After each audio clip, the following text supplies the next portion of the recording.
last but not least, we have the national meet of the week, which is the Texas A&M Bluebonnet Invitational. For this segment, we are bringing in our esteemed coworker William Grundy of MileSplit, Texas. Texas reigns supreme with Will taking on that state here. So the first question we want to start off with Bluebonnet is team on a team side. How likely is it that we're going to see a team Texas team champion come out of Bluebonnet in May? And Will, I'm curious. Let's start with you here on the teams at Bluebonnet. How likely is it that we could see a future Texas team champion at Bluebonnet? You talking about overall team champion? Yeah, yes. In any classification in Texas. I think it's likely some of the favorite teams are going to be there. But before we get to that, I got to stop you guys. Olivia Ekpone. Michael B. Jordan running 47 in the 400. Not happening. I mean, I don't care. Any of those people that you guys mentioned, I don't care how much cardio, how much core work you do. Anybody that runs over 200, which I know, Miss Ekpone, you're great at the sprint, but that's too hard. It's not happening. I'm sorry. See him going Trevante's running 47. Trevante, yes. Yes. I mean, speed. Either you're born with it, or you really have to work at it. You can't get speed. Yeah. Oh, okay. that's a hot take. Will weighs in. No, Will weighs in. Will, it's hard. Who do you know that you have to have speed in you? Yes, but you can cultivate speed. Yes, over you time. can. You can. All right. Obviously, you Over need to time. have. Speed. I'm about to lose it. You need inherent speed, but you can. I'm about to lose it over here. First of all, you can take All the somebody who's training that very they're raw, doing. and you can build them into a very good sprinter, right? But they're not going to start off like that. They're thespians. Not everybody I'm can be a not saying thespian. anything that's like wrong. Not everybody could be a 47 quarter miler either. I'm just saying. But back to the Bluebonnet. I think Humble Atascocita, let me get that right. They're a favorite for the team championship 6A, as is Duncanville. Those two teams will be there together. You can't discredit Katie Tompkins. They look really well. The Woodlands, they're going to have to go up against Duncanville at the regional meet. But those teams definitely should be considered. That's the boys' team.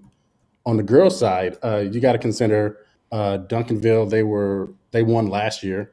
Humble Summer Creek was second. They're both going to be here. They're going to be battling for it. Lancaster, they're always in the mix in 5A. So on both sides, they're going to be loaded. So I'll toss this to you, Olivia. Humble Atascocita and Duncanville on the boys' side. Yeah. Will said it. Those two are probably in line to at least compete for a team title. I think we all agree there. But what will we see preliminarily here at Bluebonnet that will allow us to sort of get some takeaways from that? Yeah, I know we're going to dive into the 4x1 a little bit later, but Humble Atascocita has just been a really strong team in Texas right now. Currently, the leaders in the 4x1 and the 4x4. Then you throw in, you have athletes like Jelani Watkins who have the potential of doubling, maybe. He's a defending 200-meter champion, but we've seen what he's doing in the 60 meters. Ashley and I had a front row center shot of him at Millrose, and I'm like, yeah, this kid is ready to go in the 60s. So just imagine what he can do in a full 100 meters. So I kind of leaning toward Humble Atascocita when it comes to that boys side, potentially grabbing that title. But I'm also not going to forget Katie Tompkins in this mix as well. You have Jaden Keys, who will be in the hurdles. So they're going to be able to score some points in other areas outside of those relays. And it's huge in Texas because they double it. Yeah. So that's why there's so much emphasis on the relays in Texas, is because why not just get, the solid 20 instead of the 10 points? Yeah, but let's not act like Atascocita was even in the conversation until Watkins transferred there this year. They were 25th last year in 6A. Yeah. He makes a huge difference. Makes a huge difference, absolutely. Yeah. Ashley? Yeah. He does, but I don't want to discredit the guys on that team. They have 3 guys who ran 47 in the 400 last year. Their region is just in Houston. That's kind of tough. They have a guy who ran 153 in the 800 last year. Yeah, He's just in a tough region in Houston. I think he ran that recently, too. He ran a 153 recently. Yeah, Jordan Parker. He's uncommitted, by the way. If anybody wants a 47, 152 guy, hey.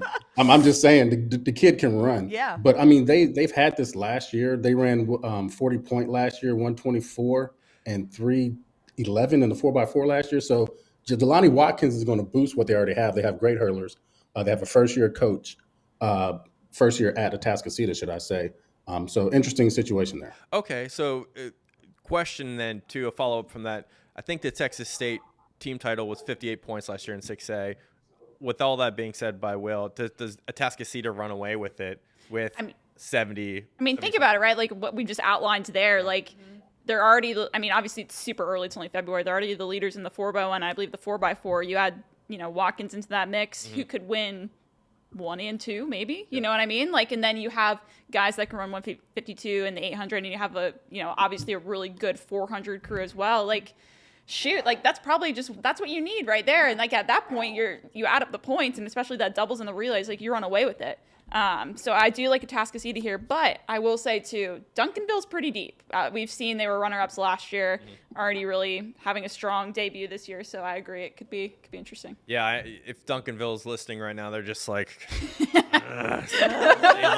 say less. Come on. Hey, well, I want to touch on that. You have a good point there, Corey. But Jelani Watkins, I believe he will run the 100 this year. 1-2, so that will be. But so be he big. would. So Jelani. There's somebody in Dallas that has something to say about that. Mr. Jaden Finley, FYI. Let's not forget.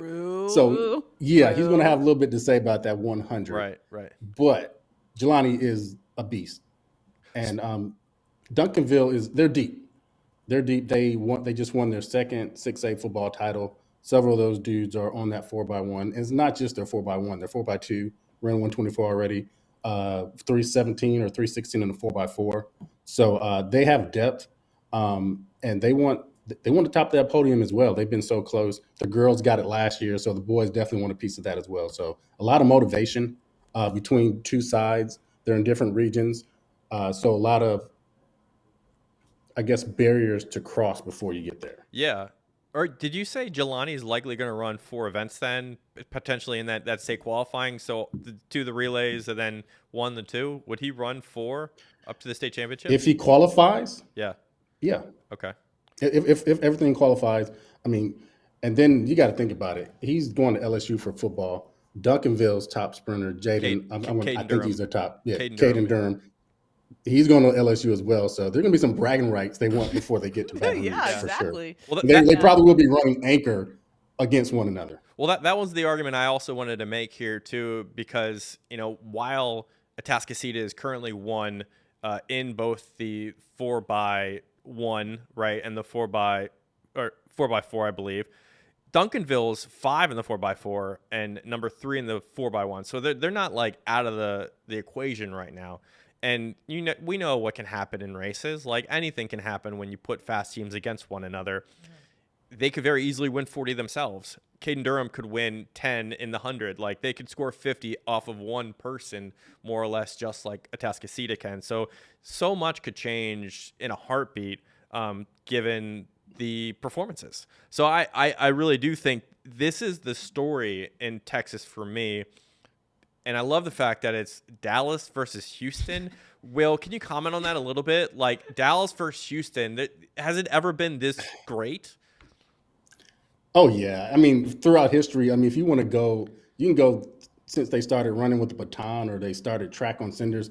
Dallas and Houston in anything, in everything, is always going to be something. And the only thing that can stop them from going at each other is them going at someone else together. So, yeah, it's always going to be a thing.